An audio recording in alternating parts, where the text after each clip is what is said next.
బలే మన పల్లెకు వచ్చినాడు రో మన ఐలన్న మన ఇంటికి వస్తున్నాడు రో మన కళ్యాణ లక్ష్మి గాని సీఎం రిలీఫ్ ఫండ్ గాని షాదీ ముబారక్ ఏ చెక్కులు వచ్చినా అవసరమైతే మీకే ఇంకా 10 రూపాయలు ఇచ్చి పంపిస్తే తప్ప ఎవ్వరికి 1 రూపాయి ఇవ్వద్దు. ఏమంటున్నా రేపు స్థానిక సంస్థలు కూడా ఎంపీటీసీగా సర్పంచ్ గా కాంగ్రెస్ పార్టీ గెలిపించుకుంటే ఇక్కడి నుంచి పై దాకా మనమే ఉన్నాం కాబట్టి ప్రతి ఒక్కటి మీకు ఇళ్ళకి చేరుతాయి. మీరు అనుకుంటారు ఇంకా మాకు ఇళ్ళు వస్తలేవు, పెన్షన్లు వస్తలేవు, రేషన్ కార్డులు వస్తలేవు అంటున్నారు. అన్ని ఇప్పించే బాధ్యత నాది. ఎందుకంటే పోయిన ప్రభుత్వం అప్పులు చేసి మన రాష్ట్రాన్ని కుప్ప చేసిపోయింది.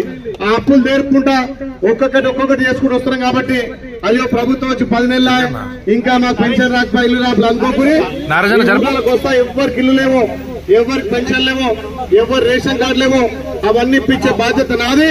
ఇప్పుడు మీ ఇండ్లకు వచ్చి సర్వే చేస్తున్నారు కదా, 200 యూనిట్లు ఉచితంగా విద్యుత్ అందిస్తున్నాం. రేపు పెన్షన్లు, రేషన్ కార్డులు, ఇందిరా మిల్లు కూడా మనకు 3500 ఇళ్ళు వచ్చినంటే ఒక్క ఊరికి నుంచి 30 నుంచి 50 ఇళ్ళు ఇచ్చే బాధ్యత నాది. ఇట్లా 5 సంవత్సరాలు ఇస్తా. ఒక్క ఊరికి 30 ఇచ్చినా గానీ 5 ఏళ్ళలో ఎంత, 5 ఏళ్ళలో 15 అంటే ఆ ఊర్లో 150 ఇళ్ళు ఇచ్చే బాధ్యత నాది. ముందుగా ఎవరికైతే పూర్తిగా ఇల్లు లేదో వాళ్ళకి ఇద్దాం. నేను 2 కోట్ల వల్ల పెళ్ళైనకి ఏర్పడ్డాక 1 కోటి ఇద్దాం. కానీ ఇల్లు ఉండగా నాకు ఇల్లు కావాలని అనుకో పేదోడికి ఇవ్వాలి. ఏ పార్టీ అయినా కాదు, టీఆర్ఎస్ వాడు కానీ, కమ్యూనిస్ట్ కానీ, టీడీపీ కానీ, నిరుపేద అయితే వానికి ప్రభుత్వం నుంచి ఫలాలు అందాలి. ప్రతి ఒక్కటి నేను ఆ రోజు కూడా చెప్పినా, ఇవాళ కూడా చెప్తున్నా.